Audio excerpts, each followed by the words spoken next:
Assalamualaikum warahmatullahi wabarakatuh. Perkenalkan, nama saya Abel Pembekan dari kelas CPG PAUD dengan NIM 1614230057. Tujuan saya membuat video ini yaitu untuk memenuhi tugas bahasa Indonesia dari dosen pengampu Ibu Vidya Monoarfa MPD. Baiklah, di sini saya akan menjelaskan tentang sejarah perkembangan bahasa Indonesia, kedudukan bahasa Indonesia, manfaat bahasa Indonesia, dan fungsi bahasa Indonesia. Yang pertama yaitu perkembangan sejarah bahasa Indonesia. Bahasa Indonesia lahir pada tanggal 28 Oktober 1928 bersamaan dengan Momen Sumpah Pemuda. Pada saat itu, para pemuda dari berbagai pelosok Nusantara berkumpul dalam Kerapatan Nasional Indonesia atau disebut dengan KNI dan menyepakati penggunaan bahasa Indonesia sebagai bahasa persatuan bangsa Indonesia.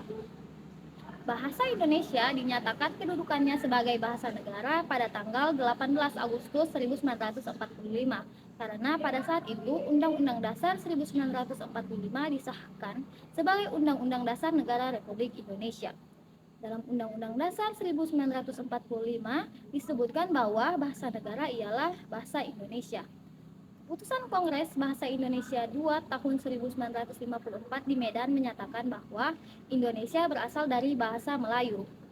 Bahasa Indonesia tumbuh dan berkembang dari bahasa Melayu yang sejak zaman dahulu sudah dipergunakan sebagai bahasa perhubungan atau lingue French. Bukan hanya di Kepulauan Nusantara, melainkan juga hampir di seluruh Indonesia atau di seluruh Asia Tenggara.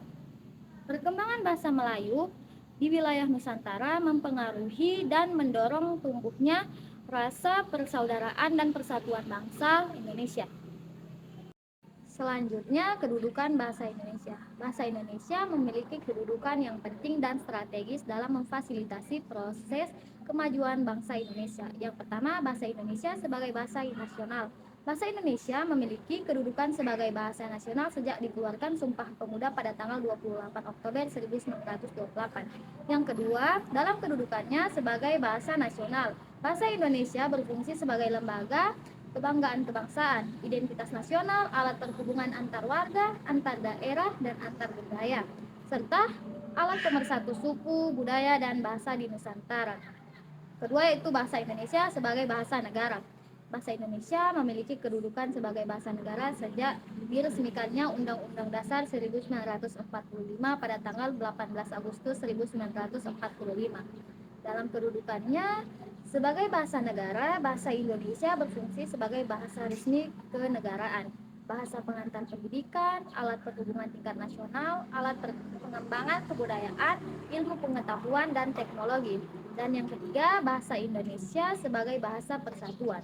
Bahasa Indonesia berfungsi sebagai sarana pemersatu berbagai suku, bangsa, dan berbagai sarana komunikasi antar daerah dan antar budaya. Selanjutnya adalah beberapa fungsi bahasa Indonesia sebagai bahasa negara, yaitu bahasa resmi kenegaraan. Bahasa Indonesia berfungsi sebagai bahasa resmi kenegaraan yang digunakan dalam semua kegiatan kenegaraan, seperti di lembaga-lembaga pemerintahan, pengadilan, dan kepolisian. Yang kedua, bahasa pengantar pendidikan. Bahasa Indonesia berfungsi sebagai bahasa pengantar pendidikan dalam sistem pendidikan nasional, mulai dari tingkat dasar hingga perguruan tinggi. Yang ketiga yaitu alat penghubungan tingkat nasional. Bahasa Indonesia berfungsi sebagai alat penghubungan tingkat nasional yang digunakan dalam berbagai kegiatan komunikasi antar daerah dan antar budaya. Yang keempat, alat pengembangan kebudayaan, ilmu pengetahuan dan teknologi. Bahasa Indonesia berfungsi sebagai alat pengembangan kebudayaan, ilmu pengetahuan dan teknologi yang digunakan dalam berbagai kegiatan pengembangan kebudayaan, ilmu pengetahuan dan ilmu teknologi di Indonesia. Dan yang terakhir yaitu lembaga kebanggaan. Kebanggaan Indonesia, kebanggaan bahasa Indonesia berfungsi sebagai lembaga kebanggaan kebangsaan yang menjadi identitas nasional dan sarana pemersatu suku, bahasa, budaya di Nusantara. Yang terakhir yaitu manfaat mempelajari bahasa Indonesia. Berikut adalah beberapa manfaat mempelajari bahasa Indonesia. Yang pertama, menumbuhkan rasa cinta tanah air. Mempelajari bahasa Indonesia dapat membuat seseorang semakin mencintai tanah air karena bahasa Indonesia telah disahkan sebagai bahasa persatuan bangsa. Yang kedua yaitu melestarikan bahasa nasional. Dengan mempelajari bahasa Indonesia secara tidak langsung, kita sedang berupaya untuk melestarikan bahasa Indonesia. Yang ketiga, memudahkan komunikasi. Bahasa Indonesia digunakan di seluruh wilayah Nusantara oleh suku apapun dan di daerah manapun. Sehingga mempelajari bahasa Indonesia dapat memudahkan komunikasi antar daerah dan antar budaya. Yang keempat yaitu menambah wawasan dan pengetahuan. Sebagian besar sumber informasi dan ilmu pengetahuan, terutama karya tulis ilmiah, semuanya dituliskan dengan bahasa Indonesia, sehingga mempelajari bahasa Indonesia dapat menambah wawasan dan pengetahuan. Yang kelima, mengasah kemampuan nalar. Mempelajari bahasa Indonesia dapat mengasah kemampuan nalar karena mempelajari bahasa Indonesia juga mempelajari tata bahasa dan struktur kalimat baik dan benar. Yang keenam yaitu meningkatkan kemampuan berbicara. Mempelajari bahasa Indonesia dapat meningkatkan kemampuan berbicara.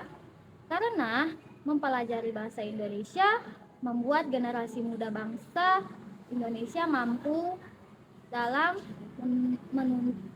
menunjukkan semangat serta mendorong minat dan baca. Yang ketujuh dan yang terakhir yaitu meningkatkan daya ingat. Mempelajari struktur bahasa Indonesia memerlukan serta melatih otak untuk bekerja lebih baik dan meningkatkan daya ingat. Dengan manfaat-manfaat tersebut, mempelajari bahasa Indonesia memiliki banyak keuntungan dan dapat membantu seseorang dalam berbagai aspek kehidupan.